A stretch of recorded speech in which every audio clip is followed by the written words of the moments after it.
Hello and welcome to Amy Hart's Mums Club, the podcast where I journey through the highs and lows of parenting alongside a gaggle of fabulous guests. And that's not all, this podcast is for you. Along the way, me and my guests will be giving you our tips, tricks and advice to help you in your parenting journey. Don't forget to check us out on social media at Amy Hart's Mums Club on Instagram and TikTok, and my personal socials are at Amy Hart XO on Instagram and at Amy Hart on TikTok. My guest today, I grew up watching on telly on Fame Academy. And I've actually worked with her on Vanessa as well. We've been co-panelists on Vanessa.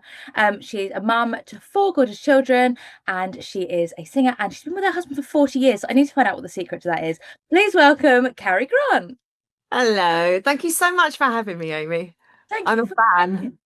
Yeah. Well, I loved our day together on Vanessa. It was so much fun. And then you sort of, I did my first one with you and then I went back again and we were talking about, one of the topics was about, would you invite people around for dinner and then have and then serve a takeaway pizza, and we're sort of discussing that, and Vanessa was saying in the break, David and Carrie Grant, they cook for hundreds of people at a time, like just because they do. Yeah, in fact, I'd rather cook for 120 than I would cook for 4 people, because I feel like 4, like the expectations of doing like a starter and some bougie recipe, I'm like way past that. I'm just going to get the takeaway, but cook for 120, yeah, I'm up for that. That's the thing. I went on holiday with my best friend's family and they're a really big family. So it was like the first night was like chili and it's like things you can cook in a nice big pot. Yeah. I love that. I love that. Now, first of all, I want to talk about you and David. You've been together for 40 years. What is the secret? I've only been married a year. What's the secret? Yeah, well, congratulations. A year is amazing. You know, I love love. I absolutely love love. So when I hear about people that find love, that's such an amazing thing to find, because people don't find it. And I was just, I don't know what happened. I was just hugely lucky. I met David when I was 20, and in 2026 it'll be 40 years since we met. Yeah. So yeah, I don't know how we've done it really. I think we laugh a lot. I think that's probably one of the keys. I mean, it's mainly me laughing at him, and he's got a really good sense of humor. So he doesn't mind. If he laughed at me, I'd just go and cry in a corner. But yeah, we laugh a lot. We've got a lot of the same shared values and similar worldviews. So, and our worldviews have changed over the years as we've kind of learned and grown and got older. And so, yeah, that's the key, isn't it? You can meet at 20 yeah. and be the same kind of people and have the same kind of views. And I think it's like if you grow together or you grow up to be different people. Exactly, because you know you're going to change, right? That how you feel at 30, 40, 50, 60, it's all going to be different. Each decade is bringing new challenges. The world is changing around you, and it's whether we choose to move with the world and change with the world and what's going on around us and read the signs of the times, as it were, or whether we just stay stuck in the little box that we were in when we were 20, when, especially as women, like I feel like we come into our own so much later than the guys, in many ways. And we learn our agency, we learn our autonomy, we learn our power, we learn our wisdom, and all of that comes with age. And so you're changing the whole time. And sometimes you're like slightly, you're not quite on the same page, but it's great when you hit that seam where you're just like, oh yeah, this is the sweet spot. This is the magic bit where we've just found that space where we're really thinking the same and feeling the same and wanting the same things. What is it like working together? Because I know a lot of couples that work together who, I mean, a couple very close to me in the end had to be like, right, we're either going to get divorced or stop working together. Right. I think David and I, because we've always worked together from the minute we met. David was making an album and I was singing on it, doing backing vocals and stuff. So we've worked together from the get-go. I would say that generally one or other of us kind of naturally leads, and that changes all the time depending on who's more confident in the moment, and the other one will just slipstream. So that kind of happens without any saying, as it goes along. And again, we have very similar values about how we want to work. So that's good. I mean, I am literally that Ray song, "Where the hell is my husband?" I'm like, yeah, that's me every day on set. And everyone expects me to know where he is. I'm like, my husband is not coming. Go and find him. It's not my responsibility. I'm here on set on time. Is it because he's chatting to people? Is it because everyone he sees in the corridor, he's like, oh, how have you been? Like, he's just like Mr. Lovely. He's just, and he's got everyone's life stories. he's been brought up with two women, his mother and his grandmother, and they're that proper Jamaican, want to sit and talk and chew the cud. And so he has that gift. He's like an honorary girly. I love it. Now please just indulge my teenage years. Can we just talk about Fame Academy really quickly? Obviously, you are like such a mom and you've got like your four children and stuff. Were you really protective over the contestants on Fame Academy? Amy, that is literally spot on. I cannot tell you how many arguments I had behind the scenes, particularly as the series moved on and different production companies came in and worked on it. And they would say, right, what we want you to get out of this student today is blah, blah, blah, blah, blah. And I'd be like, nah, nah. I promise you, you'll have drama. I promise you, you'll have drama because that's what happens when people are learning.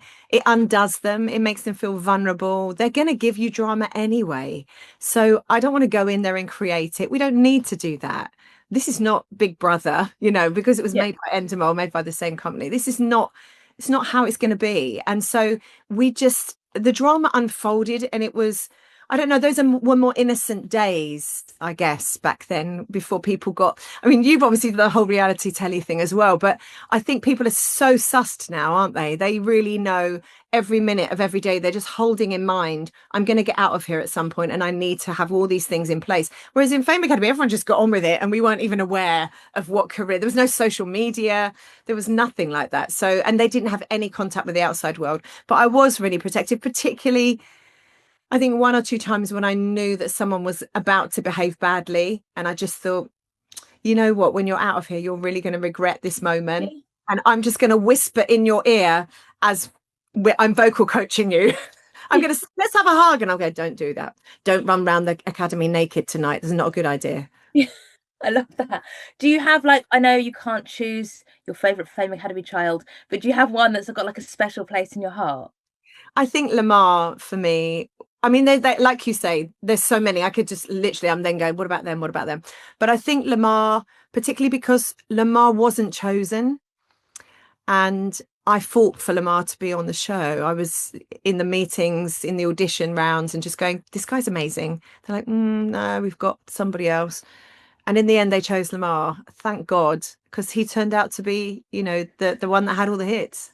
Yeah, I love it's such a they're just bangers now. Like just put Right? one in the car. They're just the best.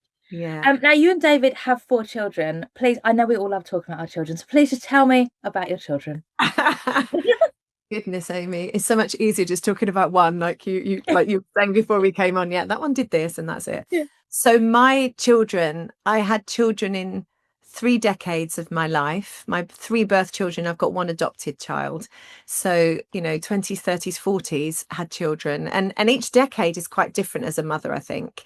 But then it turned out that we were raising neurodivergent children. So lots and lots of disses, all the disses in there, dyspraxia, dyslexia, dyscalculia, autism, ADHD, DMDD, all the acronyms.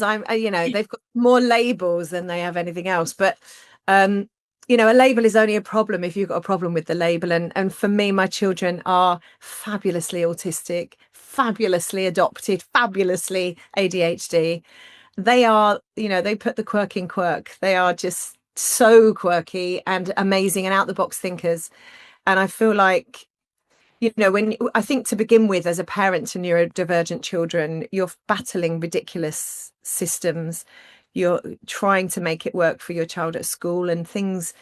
When it starts going wrong, to begin with, you're like, what is my fault? I'm parenting wrong. And then you change all your parenting and then you realize actually there's something else here. And you then enter a whole different world. I feel very separate, sadly, from kind of what we would call normal parenting, because I started out wanting to do normal parenting and thinking I'd have the normal, bunch of kids, and mine are not that. And I love them and I wouldn't change them for the world. But it does isolate you because the world is still kind of going, so why can't your child just do this thing? Like, what's the problem? And you're like, because it just isn't possible because their brain works differently. And so the world is not set up for neurodivergent people at the moment. Rupert Lowe decided in that press conference to randomly be like, oh, well, actually, it drives me insane that people wear ear defenders. Like, what, like, Why why does it harm you? why does it Like affect your life? do you go home and have a meltdown and you can't learn anything because you see a child wearing ear defenders? Or, these reasonable adjustments that are made at school, there is so much criticism of the budgets that are spent on children at school. A child wearing ear defenders costs zero zilch, right? And it just means that that child can cut out the background noise of a classroom of 6-year-olds who are all shouting. And so it just means that child is then able to focus on the work, to get the job done and feel like they're part of it. That's the adjustment. It's a bit like saying, why did you bring your wheelchair in here? Yeah. Why could you not just manage to get to a desk without it? And these are the things that, I feel like in years to come, we will realize how cruel we were. And I just want to be on the right side of history.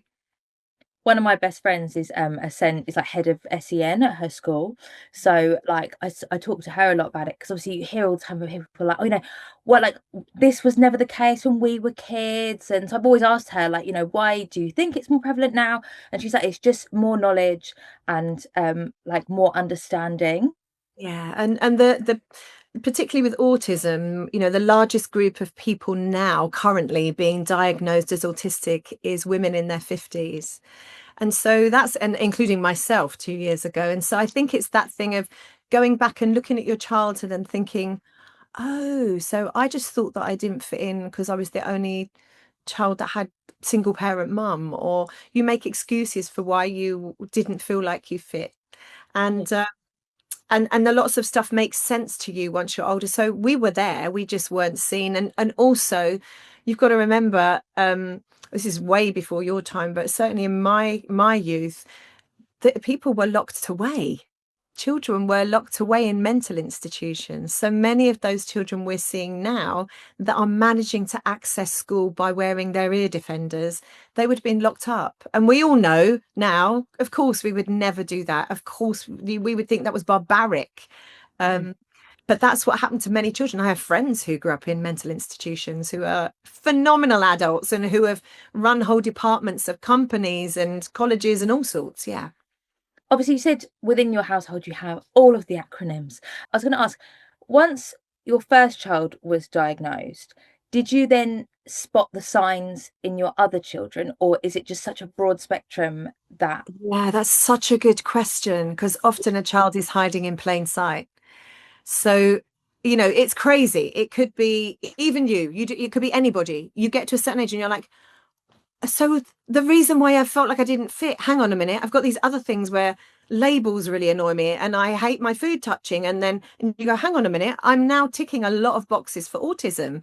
And because particularly for those, females, people assigned female at birth, we are more sociable. So it doesn't show, this is a very generalization, but generally speaking, females will be more sociable, they'll have friends, and their special interests are sometimes stuff that other kids would really be into. So they'll be into K-pop and cosplay, and they'll be really intensely interested. And so they get missed because they just get seen as another teenagers. Where if you talk to a teenage boy that is 14 and saying, I love Thomas the Tank Engine and I watch the videos every day and I know every single name of every person that was in every episode and all the writers and all, everywhere they went on holiday, you start to see that difference. And quite often those kind of loner kids, and they might be quite bright. They might be the brightest kids in the class. That's the other thing. They don't necessarily have a learning disability. So they might just be seen as just a little bit left of center, just the lonely ones that are on the edges. Sometimes that doesn't really show as much with boys because they parallel play a lot more than we do as girls, where we're like interacting and we all want to know, how do you do your makeup and what do you do with your hair and blah blah blah blah, all of those things that we practice as young girls. The boys, it doesn't really show as much with, and so it can get missed. So with the first child that really set the world on fire for us was our third child. So our third child was a little bit more obviously autistic. I didn't even know what autism meant, but that's what we found out. So that's Arlo, and they were 3. So they were born in 2006, diagnosed in 2009, the same day as their older brother, Tylen. And then a little bit later, my oldest child got diagnosed diagnosed with ADHD. So they'd been struggling at school all this time. And I was such a strict mum. I was like, no, you just better knuckle down. You're just like your dad, which of course now we know he's ADHD, makes sense. And so it kind of, I feel like it happened like a bit like dominoes. You do kind of, it does, one follows the other, but mine weren't in the right order even. Mine were in an opposite order. And often there are things that you only discover about yourself as you get a little bit older and you go, I've got this particular trait, which might be part of autism, it might be part of some other thing. And it shouldn't really matter about having your diagnosis. I'm super glad I got mine, but it shouldn't matter. We should be able to just see people as who they are. And if we're in a community that makes people feel like they belong, that's so important. If you feel like you belong, you kind of just adapt to the people around you, don't you? I mean, that's life, adapting to people. Not everyone should be the same. There's an incredible diversity out there. Exactly. What was it that made you seek out a diagnosis for yourself? Good question. So I think I kind of knew. I started to just, I guess, I think for many years I tried to not cover my autism, because I hate this thing of masking, because everyone says, oh yeah, autistic people mask, and I'm like, that really isn't me. Like, I'm here and this is who I am. This isn't masking. But what I had noticed is things like, if I do a day's work, I'll be there early, I'll knock it out the park all day long, I'll work really hard. When it comes to the end of the day, I just want to leave. I don't want to go down and have drinks with people in the pub or wherever. And I think I've probably lost out on work over the years because I haven't done the whole socializing thing. Because by the end of the day, my social battery is done in. And also because I'm so intense when I work with people. I love people. I love what they're about. So when I've dug in and really kind of embraced that, the last thing I want to do is then go and have a drink and talk about nail varnish. So I just want to go home and be on my own and do tapestry or do puzzler or do, I do like really crazy lining up things, very, very lining up things, which I didn't even notice, but I began to notice those patterns within myself. And also I didn't know I was anxious until someone started talking about anxiety in children. And obviously you see it with my children. I'm like, oh yeah, that's what I feel every single day. Oh my goodness. So that's not normal. Wow, that's not normal. I'd normalized everything. And when I went for my assessment, the psychiatrist said to me, Carrie, this really, really spoke to me. She said, you created the environment in which you most flourish. And that's exactly, I'm in a really safe, accepting, lovely marriage. I love my house. I do a lot of things in my house. My house is like a community centre. So hundreds of people come through my home, which I love. And that feels very unautistic. If you asked me to go outside my house and do that, it probably wouldn't be so easy. So I thought there was that. And also because, I'd started to write books about it. I was writing books with psychologists. I was campaigning for women and girls to get better diagnosis. And because of that, I just thought, I feel like I'm standing as an outsider, as an ally, and I know that I'm not an ally. I know I'm actually it. So I thought I better just go and do this. So, oh, I love that. We'll talk about your books in a second because you mentioned your books, but I just want to talk about Debbie Bright from Towie shared that she was on this podcast called You Need to Adopt. So I listened to her episode and I listened to the whole series, and I loved yours and David's episode about adopting Nathan. And then we were in the makeup room at Vanessa. I loved your story about the pop shop. So please can you tell the story about the pop shop, and then what led you to adopting, and has it been like a real life-changing thing for you? Yeah, it has. So I think David and I had always wanted to adopt. I think it's one of those things that couples talk about, don't they? They're like, oh, should we adopt? And in a way, it's a kind of romanticized thing. But for us, we were raising 3 children who were so different and so outside the box that I think we felt like, what's another one, really? I mean, we could do this. But a friend of mine had fostered lots and lots of children, and Nathan was the 79th child that she'd fostered. And she fell in love with him, and she said, I've got this child and he's a boy. and he's mixed race, and he's about to turn 2. And those 3 things, being male, mixed race, or black, and turning 2, mean that he's unlikely to get picked up. Would you consider adopting? And so David and I and the kids, we included the children, because you can't just willy-nilly just bring somebody else in your house and go, right, that's it, that's your brother. So we talked about it a lot, and everybody just felt right about it. So we went on adoption training, which was great, and learnt loads. Not enough, but learnt loads, and adopted Nathan from the local authority. And so he came to us at 2. But the strange thing was that this was the height of CBBC's Pop Shop series, Carrie and David's Pop Shop. We had this series which was all about music and jumping around. And actually, children that are between the ages of 18 and 24 now, I keep getting stopped in the street by all these like young people going, I used to love you on CBBC. So anyway, Nathan, who's now 16, used to watch Pop Shop. So he just grew up for those first 2 years watching David and I every day, singing, jumping around, Carrie and David's Pop Shop. And then, of course, we walked into the foster carer's house, and she said, this is your new mum and dad. So can you imagine how freaky that was for him, that people had stepped out the telly and then that was your mum and dad? Yeah. I feel like though people watch telly and they're like, oh, they'd be such a cool mum and dad, and he like literally lived that. I think it was like, yeah, this is great. We're going back to the Pop Shop. Great. We're just going to be playing. Yeah. And you got back to the actual house, and he was like, this is yeah, where is it? Where's the music? Yeah. So that was great. So, and it has been a journey. It really has, Amy. I mean, in terms of, you said what's it been like? And it's been really difficult. I'm not going to lie. I think I remember in adoption training, they said, this is a lifelong issue for your child, lifelong. And David and I kind of bristled a bit, particularly David. David is like, love is enough. If I just love more, this child will know who they are and, be whole and all of that stuff. And the trauma will get healed just because of love.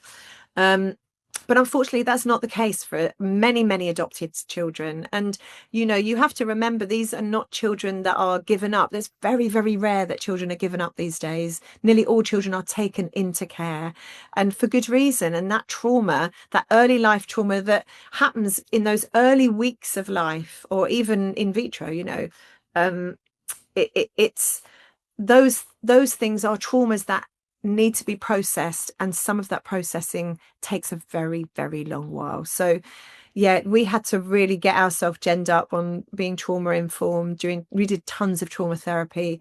We did a thing called nonviolent resistance, which was to help Nathan, and loads of strategies coming at our ears, really, because we knew that we didn't want to fail this child. And so you're in it for the long run. And yeah. Nathan's amazing. I absolutely love that child to bits. But it's a work, he is a work in process, like we all are, but it's probably more noticeable with an adopted child because there's a lot going on. Yeah. I read an article once about adoptions. It was to do with the statistic about sort of the rise in sort of failed adoptions. And it was saying, like back in the sort of 50s, 60s, 70s, it was lots of girls that got pregnant when they were 14, 15, 16, weren't allowed to keep the babies. So it was like baby born to the adopted family. And it was saying that obviously now, like you just said, it's such a different like kettle of fish now, like with like the situation. They really are. And so people are not giving up their children, but failed adoptions still happen. And I think one of the things as a parent that I've learned is how to navigate failure. And that's not something that we even want to think about or talk about as a mum or a dad. You don't want to think about it. You just want to think, I'm really good at this, I'm knocking it out the park, and I've just adjusted this and it's now okay. But when you're in it for the long run, and your own emotions of whatever's going on, whether that's violence towards you, whether that's just constant rejection, or there's just so many things that might happen in that space. And I wouldn't change a thing. I'm really glad we adopted, but it's not easy. I remember you saying that he was just interested in David, like at the beginning, and would be like, go away.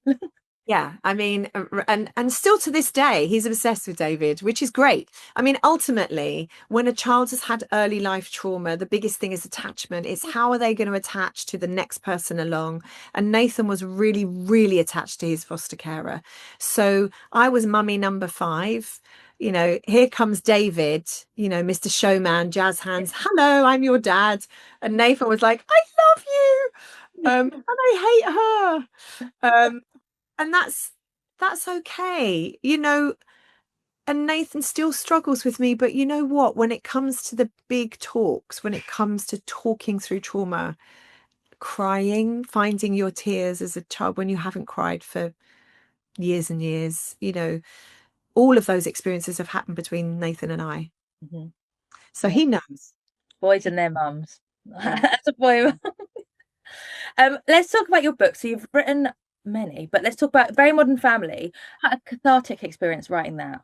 Oh yeah, I mean, I think, you know what, if you're a parent and you've got a child that's got any kind of disability, you're like, oh wow, I'm a little bit different now. And it started to just become a joke, really, to be honest, because I was like, okay, I'm raising mixed race kids, and then they're neurodivergent, and then they're queer, and then some are trans, and then they're gay, and then they're adopted. And I'm like, hang on a minute, I literally have the whole of the world living in my house, all of these different intersections. And I thought if David and I can put this book together, talking about how we, with multiple intersections, everything that the country is arguing about right now, and who shouldn't be here and who should be here, who gets access, who doesn't get access, we got it all going on in our one family. And we love each other. This little village in this house is happy. It works. Lockdown was the best time we ever had in our family, where we didn't have to interact with the outside world, when it was just about us and all our quirkiness and all of our differences and just living life together. And so we wanted to write the book that would kind of say, okay, so your child the teachers keep calling you in after every single day at school, and you're like, oh, what's going on? And you realize you've got a neurodivergent child. Or you realize, like we realized later on, that Olive, our eldest child, being black or mixed race, you're over 60% more likely to be sent on what they call an emotional behavioral pathway than you are a neurodivergent pathway at school. So SEMH over SEND, those are the official words. But social, emotional, mental health, that's the problem with your child, because it's going to be the parents. So black and mixed race families are really under the hammer, as it were. And then you've got, you know, special educational needs, which is SEND. That side is where many of the white kids get sent. And so there is stuff that's just not fair, straight up. And I need to write about that, because I know so many black and brown families who their children are not getting the help they need because they're not diagnosed. And then, you know, if you have a child that's come out as gay, or you have a child that's come out as non-binary or trans, all of those things we've faced in our family. And it's how we respond to those things, how we wrap ourselves around these children and love them unconditionally, but also have to fight the fight to get our children the help that they need. Yeah, and you do such an amazing job of that. And your new book, Joy to the World. Now, I am a nerd. Like, there's not much that I don't know. Like, if I want to know about something, I'll Yeah. know everything about it. There's not much that I know a little bit about. Amazing brain. Can we just talk about you, Amy? Like, what's going Yeah, on I mean, with your that's brain? what I was saying. Like last week on my trip, when I was saying about, oh, I've got a knitted dress and I can't get it wet because that made me feel really sick. And they were like, oh, that, and you remember absolutely everything, and you can't put jeans on after you get out the swimming pool. And like they were like, ticking a few boxes there. But yeah, so I love Christmas and I love Christmas songs. So when I started reading your book, I was like, oh my God, this is amazing. So I can't wait to finish it. What made you write a book about Christmas songs? Well, David and I, it's so crazy because our worlds, you know, are so broad, and we have like community groups and all the special needs stuff. But at the same time, we are still singers and vocal coaches and into music and make records and stuff in another bit of our life, which, it's so different. So we wanted to write something that we too love Christmas, just like you. Christmas for us is, well, it is 120 people on Boxing Day. It's just, and we're all singing around the piano. And so we were like, these songs, some of them have got the most extraordinary stories going right back, and so we thought, why don't we write like your 60 best? We thought we'd cover all of them. And then 60 was just like, there's only about half of them in there. There's so many. And so we just go into a little bit of the potted history. And then there's a QR code at the end of each song that leads you to our favorite performance of that song. Oh, amazing. I love that. So you can literally dive down into the rabbit hole. Well, I'm planning to get everything done Christmas-wise by the 1st of December, just so I can really enjoy it. So that's what I will do. Maybe I'll read one every day. Pardon? Have you got your presents? I've got a lot of them. So Same. I get my little boy for his stocking 10 presents, and I think I've got 7. So I've just got 3 left to get. Order him a scooter. And then me and my husband, every year we're like, do we do presents or do we do a night away? I don't know. But I just feel like we've got a lot of stuff. So I feel Yeah. then on Christmas Day, you're like, oh yeah, I can't wait to go to the spa at the end of January. Like, while everyone else is opening their presents, you're like, yeah, I'm so glad we decided to do that, and I didn't get to open things on Christmas Day. But obviously, it's nice. I'm the spa every day of the week. And then is your tree up yet? No, but this week I've had to order a new one because my husband's like Goldilocks. I've had lots of different trees over the years, and he's like, I don't like the snowy one because I don't think it's classic. That one's too slim. That one's too short. So we've given all of our trees to different family members, and we've bought a new one, and this is our one now. It sounds like there's quite a bit of neurospiciness in your family. Yeah. No, he's just fussy. The pine needle's not quite right. Yeah, exactly. Exactly. Well, thank you so much for joining me today. It's been amazing to chat to you. I've loved this episode. And I'll be back next week with another fabulous guest. So don't forget to check out our socials in the meantime, at Amy Hart's Mums Club on Instagram and TikTok. And I will see you next time.